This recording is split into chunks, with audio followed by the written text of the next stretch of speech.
Hi guys, Dr. Lou here for Dr. Lou's Low Carb Diets. Now, today is another product review. This is from the brand Quest, as you can see. These are quite popular, peanut butter cups. Not so popular in the UK, but probably a lot more in the USA. And it's doing a lot of promises here, 1 gram net carbs and 11 grams protein. Now, note for the Quest brand. Quest brand is meant to be a protein diet snack. Now, it is listed in the low carb diet, usually area or aisle or wherever you're going to find them, the genre, if you will, or the section on usually most diet websites. Now, it is a low carb usually as well, but it's more to assist with usually weight, muscle gain and workouts. So these, even though they are in the low carb and they do look or appear low carb, again, this is a brand that I've used and I've seen so far that they tend to push me either to the right beginning or out of ketosis. So, yes, it does matter everything else you're eating, but when you eat a bar, you really want the net carbs to be the only impact. But it looks like it's not for this bar. So I will test this one as well. We'll look at, obviously the carbs and when I go to the bathroom for the urinalysis, and I will see if it does it again this time. So you've got 2 peanut butter cups in this, okay? The packaging looks okay. It's quite nice. It's sturdy. It's a film. It's a foil wrap product. And so obviously, let's see if it's conducive for a ketogenic diet. And again, I will tell you if there's any significant movement because of it. If the Quest products continue to create quite a significant movement in the ketones production for that in the obviously results for the overflow in urine, then what I'll do is I'll start having half a bar to see if actually we can eat these bars on the diet, but only as a half portion. Why? Simply because if it still works, because it is not, a normal bar, it is still quite low carb, we can still adapt it to a ketogenic diet or very low carb diet and then move on from there. So we'll see anyway. So without further ado, let's zoom into packaging.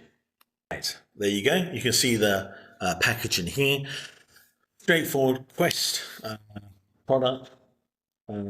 It's 2 peanut butter cups, 11 grams of protein, 1 gram net carbs per serving. So that's all it is there, and it's a 42 grams serving. So inside they come to 42 grams, obviously 21 grams each. Now, here I've got the ingredients out for you because, again, a lot of these packages that either use tiny writing or reflective surfaces that you can't get a proper picture or they're nearly impossible to read. So I've went through it from the website and I've retrieved the information and created the list for you here. Okay, so Quest peanut butter cups, 42 grams. Ingredients: whey protein isolate, erythritol, that's what we're interested in. We've got erythritol, that sweetener there gets usually the thumbs up, so that's usually quite a popular, safe sweetener. It's not used in everything because it's expensive sweetener. So erythritol is usually a good sign. Now, unsweetened chocolate, cocoa butter, peanuts, palm kernel oil, soluble corn fiber, sodium caseinate.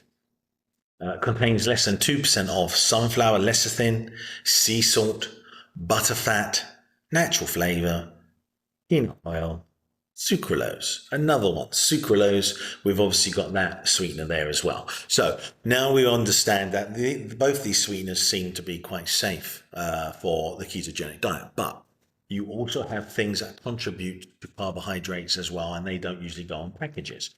So, for example, you've got, let's have a look here. You have peanuts.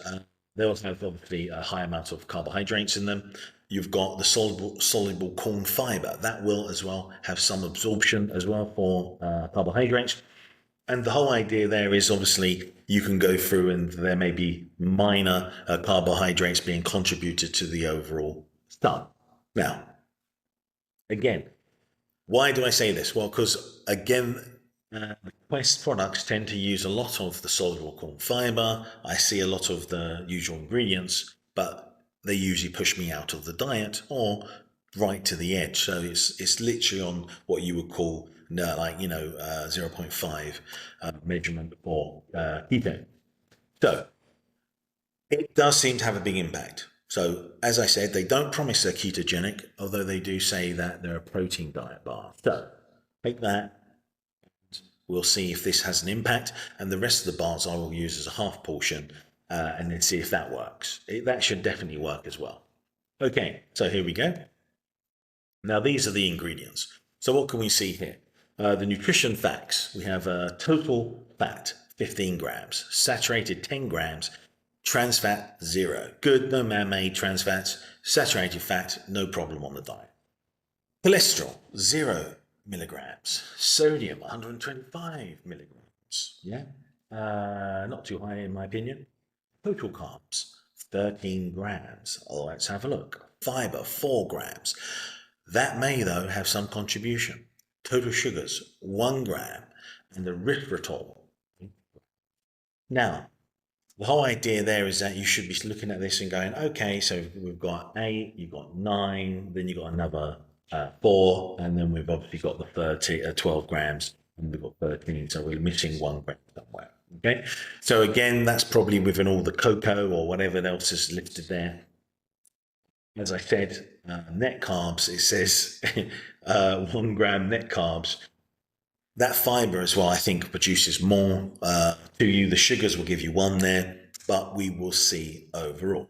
Now, again, you also have like down here, calories per serving 200. It's a 42 gram bar, or 42 grams. 2 cups, obviously at 21 grams. The vitamin D is nothing. Calcium, you got 50 milligrams. Iron, you have 0.5 milligrams. And potassium, you have 50 milligrams.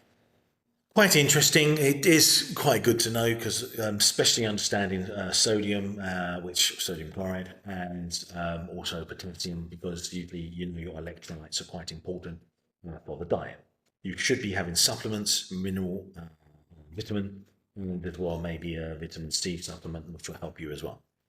Again, let's have a look. So these proteins, 11 grams. Again, that's a lot of protein. Good. That's the idea for this little for protein diets. Low carb, probably the light low carb, maybe. I don't think maybe ketogenic or normal low carb. We will see. I will test these and I'll see what happens later. Okay, so without further ado, let's get back to me. Okay, here I am in my glory. So here's what we're going to try now. This is the Quest bar. Look quite premium. Oh, okay. So I'm going to open it up. Oh, it's actually not a foil wrap. It's a normal plastic, I think. Plastic, or I haven't seen what it's made of. It could be cellulose made out of. Oh, it looks like there's a peanut on top of it here. Okay, so it comes out like this. It's not a foil wrap, as you can see, which is a bit weird. So again, a bit cheaper in the packaging. That's the little tray with 2 peanut butter cups. They do look lovely, and there seems to be a peanut sitting on top of one of them. Now, I'm going to take one of these off here. Okay, put that aside. So there you go. And let me peel it down. I'm going to give you the taste test. So we get a review on the product.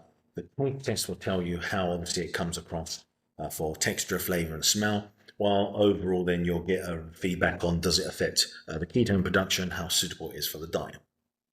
Now, let's try these. So, yeah, lovely smell, peanutty smell. Definitely, yeah, you can't say that's an off-putting or any problem smell. It's nice. It's got a sweet peanutty smell.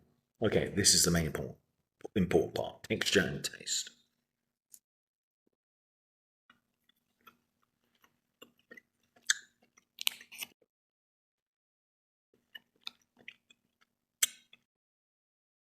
Mm.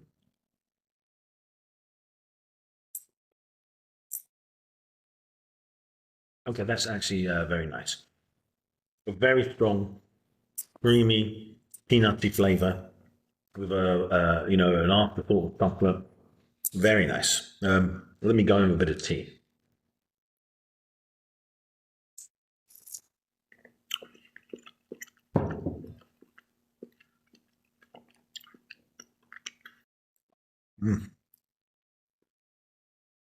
Okay, that's very nice. Yeah. That flavour, the whole side there, I'll give that 9 out of 10. That is definitely a very good taste. The texture's lovely. It's literally serving up a fantastic peanut butter cup. I can't see any problem with that whatsoever. And that's actually why as well now I'm thinking, is this going to affect the diet? Not just because it's a great flavour, but because it's a good flavour, and I know Quest have generally pushed me out of the diet. So let me test it. I will go away, I'll finish this, and I'll come back later, a few hours for me, a second for you, and I'll give you the result. Okay, guys.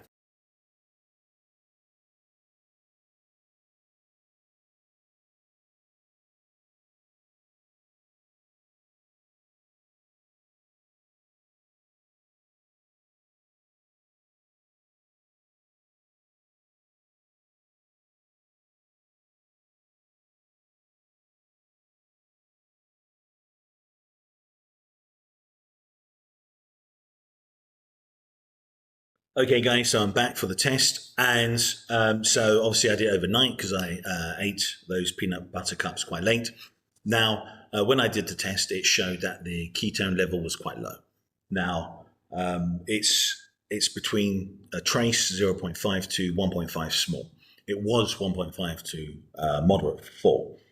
So, Quest, even though this one hasn't pushed me out of the diet, which one Quest bar has done that before, this one pushed me a little bit out of the diet. And so obviously Quest should be seen as a protein bar, and it's not a ketogenic bar. Again, you might have your own subjective feeling. Your body's physiology may change that. Again, that's down to what I've shown and the evidence that I've done. So I went away and I've checked this, and then that's exactly what's happened. So again, I would avoid the Quest bars unless, of course, you're willing to probably cut them in half and then eat half one per day. I guess that would work. But again, it does seem to have more of an impact. But as I said, it was a little move out, it wasn't a giant one.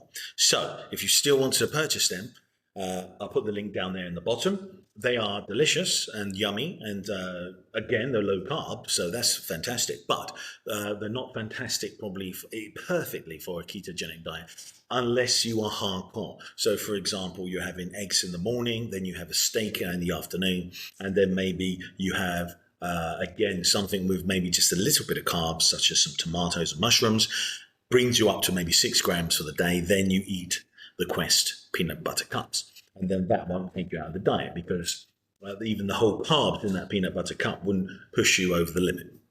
So guys, if you like this, please click down on give me a thumbs up and subscribe. See you later.